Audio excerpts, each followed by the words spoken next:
Friends नमस्कार।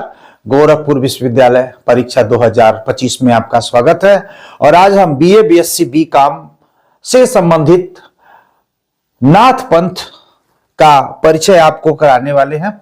ये नाथ पंथ जो पार्ट 2, इसके पहले हम पार्ट 1 का अध्ययन आपको कराए थे और आज हम पार्ट 2 का अध्ययन कराने वाले हैं, क्योंकि पार्ट 1 में 50 प्रश्नों का संग्रह था और पार्ट 2 में भी 50 प्रश्नों का संग्रह है।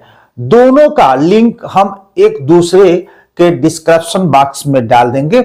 आप चाहेंगे तो दोनों पार्ट को आप आसानी से देख सकते हैं। तो आइए हम देखते हैं कि गोरखपुर विश्वविद्यालय परीक्षा 2025 के अंतर्गत गुरु गोरखनाथ के जीवन परिचय से संबंधित महत्वपूर्ण प्रश्नों का संग्रह है, जो पार्ट 2 के अंतर्गत मैं लेकर के आया हूं। नाग पंथ में गुरु गोरखनाथ जी का ही जीवन परिचय है और उन्हीं से संबंधित प्रश्नों का संग्रह है। आइए हम प्रश्न नंबर 51 की तरफ चलते हैं। पार्ट 1 में 50 प्रश्न था और पार्ट 2 में 50 प्रश्न है। तो सबसे पहले प्रश्नों का अध्ययन करते हैं कि नाथ पंथ के अनुयायी किस प्रकार का भोजन करते थे। तो आप स्वाभाविक है कि साधु संत का जो भोजन होता है वह सात्विक होता है, इसलिए ऑप्शन ए आपका सही है, यानी सात्विक भोजन करते थे और करते हैं और करते रहेंगे। नेक्स्ट, नाग पंथ की परंपरा में ध्यान का मुख्य केंद्र क्या था। नाथ पंथ की परंपरा में जो ध्यान था उसका मुख्य केंद्र क्या था। तो ऑप्शन सी सही है, तीसरी आंख, आज्ञा का चक्र।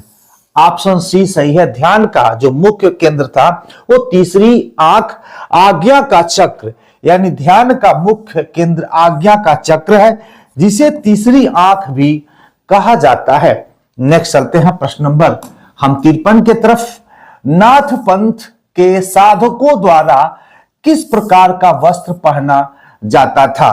तो यहां पे हम देखते हैं, मैं उसमें दिखाया था एक सात्विक दिखाया था, क्योंकि कलर में एक सात्विक ड्रेस था। इसमें देखिए अगर सारे ऑप्शन में कलर हैं तो गेरुआ जो वस्त्र आप देखेंगे, गेरुआ वस्त्र जो बाबा योगी आदित्यनाथ जो उत्तर प्रदेश के वर्तमान मुख्यमंत्री के रूप में विराजमान हैं, उनका वस्त्र आप देखेंगे तो गेरुआ वस्त्र है, यानी हम कह सकते हैं वो नाथ पंथ के ही वह विचारक हैं। नेक्स्ट चलते हैं आगे।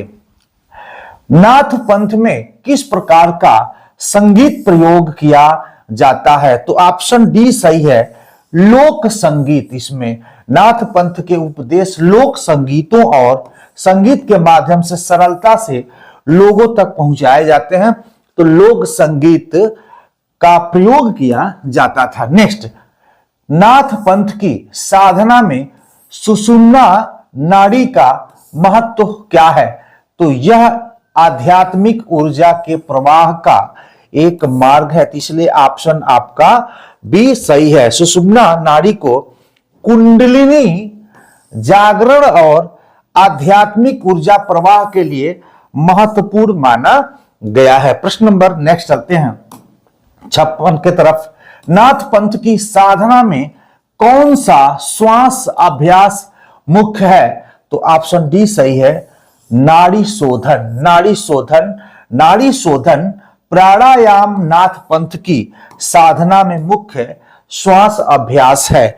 नेक्स्ट चलते हैं आपका कि नाथ पंथ के सिद्धांतों ने किस प्रकार के मार्ग पर बल दिया। तो ऑप्शन डी सही है, योग मार्ग पर। नाथ पंथ योग मार्ग को प्राथमिकता दी गई है, तो हम कह सकते हैं योग मार्ग पर बल दिया। नेक्स्ट चलते हैं, नाथ पंथ का सबसे बड़ा शत्रु क्या माना गया है। तो इसमें ऑप्शन डी सही है, अहंकार को नाग पंथ का सबसे बड़ा शत्रु माना गया है।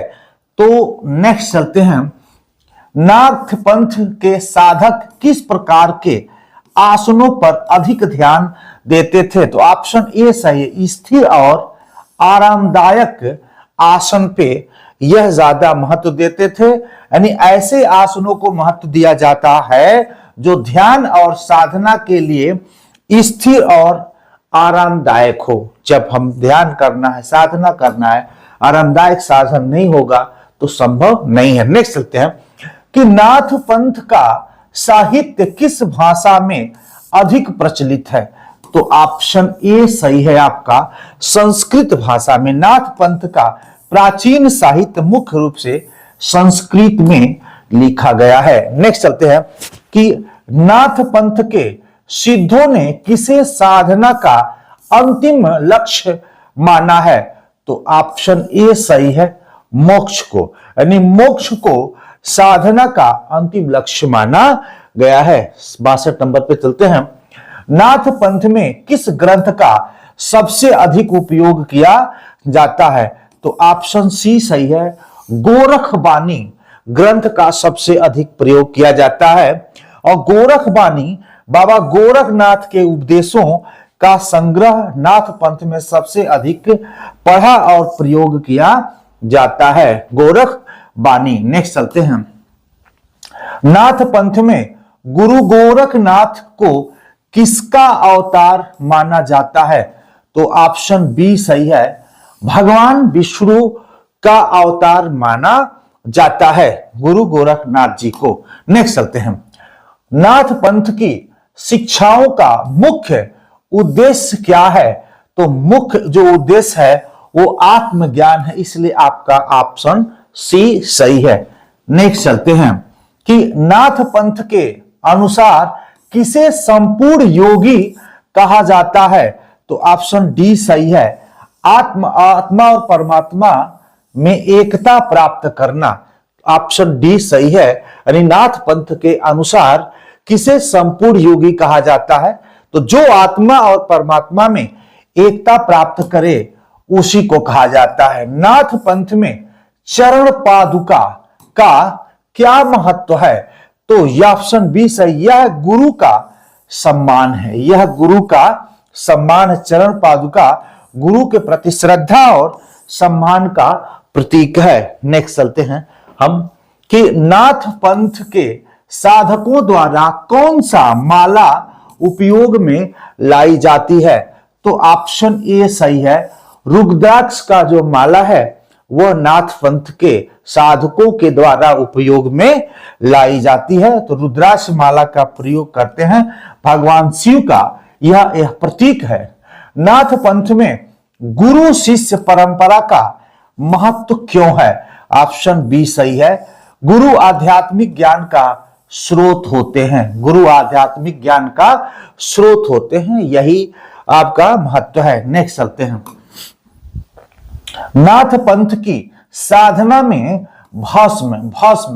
भस्म का उपयोग क्यों किया जाता है? तो शरीर को शुद्ध करने के लिए भस्म का प्रयोग किया जाता है। भस्म का उपयोग शरीर की शुद्धि और साधना में एकाग्रता बनाए रखने के लिए किया जाता है, इसलिए ऑप्शन आपका ए सही है। नेक्स्ट चलते हैं। नाथ पंथ में किस प्रकार की साधना को कर्म साधना कहा जाता है? कर्म साधना तो तपस्या और योग को कर्म साधना कहा जाता है। यहां पे देखिए, नाथ पंथ तपस्या और योग को कर्म साधना का महत्वपूर्ण हिस्सा माना जाता है। नेक्स्ट चलते हैं 79 नंबर पे। नाथ पंथ में सिद्ध की उपाधि कब दी जाती है? तो जब ऑप्शन डी सही है, आत्मज्ञान प्राप्त होने पर उसे सिद्ध की उपाधि दी जाती है। साधक को सिद्ध की उपाधि दी जाती है। नाथ पंथ के साधक कौन सा धार्मिक पर्व विशेष रूप से मनाते हैं? तो ऑप्शन ए सही है, महाशिवरात्रि। महाशिवरात्रि यह बहुत धूमधाम से मनाते हैं। महाशिवरात्रि को भगवान शिव के प्रतीक पर्व के रूप में मनाते हैं। और गोरखनाथ में खिचड़ी के दिन चढ़ाई जाती है, भी उनके लिए एक प्रसिद्ध पर्व है। नाथ पंथ की साधना में सहज समाधि का क्या अर्थ है? ऑप्शन बी सही है, स्वाभाविक ध्यान। स्वाभाविक ध्यान, सहज समाधि का अर्थ है स्वाभाविक ध्यान की अवस्था जिसमें साधक ईश्वर से जुड़ता है, जिसमें साधक ईश्वर से जुड़ता है, इसलिए ऑप्शन बी आपका सही उत्तर है। नेक्स्ट, नाथ पंथ के साधक किस प्रकार का भजन गाते हैं? किस प्रकार का भजन संगीत गाते हैं? तो योग साधना के भजन गाते हैं। ऑप्शन आपका सी सही है, नाथ पंथ के भजन योग साधना पर आधारित है, इसलिए ऑप्शन सी सही है, योग साधना के भजन गाते हैं। प्रश्न नंबर 83, नाथ पंथ में कुंडलिनी शक्ति को क्या कहा गया है? तो इसे दिव्य शक्ति कहा गया है। ऑप्शन आपका डी सही है, इसे दिव्य शक्ति कहा गया है, यानी कुंडलिनी शक्ति को दिव्य ऊर्जा कहा जाता है जो साधक के अंदर जागृत होती है, जो साधक के अंदर जागृत होती है। नाथ पंथ के साधक कौन सा योग अधिक करते हैं? तो ऑप्शन बी सही है आपका, हठ योग। हठी होते हैं, ये हठ योग अधिक करते हैं। प्रश्न नंबर नेक्स्ट चलते हैं, नाथ पंथ में अलख अलख अलख का नारा किसके लिए उपयोग किया जाता है? तो ऑप्शन सी सही है, ईश्वर, अलख निरंजन। अलख का अर्थ अव्यक्त ईश्वर, जो नाथ पंथ का मुख्य नारा है। नाथ पंथ का जो मुख्य नारा है अलख निरंजन। अमीशपुरी का एक मूवी आप देखे होंगे, जो नागिन है उसमें अलख निरंजन कह करके वो नागमणि की तलाश में सांपों को पकड़ने का काम करते हैं। नाथ पंथ की साधना में कौन सी मुद्रा प्रमुख मानी जाती है? तो ज्ञान मुद्रा। ऑप्शन ए सही है, ज्ञान मुद्रा। ज्ञान मुद्रा को नाथ पंथ की साधना का प्रमुख माना जाता है। नेक्स्ट चलते हैं कि नाथ पंथ में प्राणायाम का मुख्य उद्देश्य क्या है? तो ऑप्शन सी सही है, चक्रों को जागृत करना। प्राणायाम का मुख्य उद्देश्य चक्रों को जागृत करना और कुंडलिनी शक्ति को सक्रिय करना। कुंडलिनी शक्ति को क्या करना है? सक्रिय करना। 88 पे चलते हैं, नाथ पंथ के साधक किस प्रकार के मंदिरों में पूजा करते हैं? नाथ पंथ के जो साधक होते हैं वो किस प्रकार के मंदिरों में पूजा करते हैं? तो गुफा मंदिर। ऑप्शन आपका सी सही है, गुफा मंदिर, यानी गुफा मंदिरों में साधना और पूजा करते हैं। फिर नेक्स्ट चलते हैं कि नाथ पंथ में ध्यान की कौन सी विधि अधिक प्रचलित है?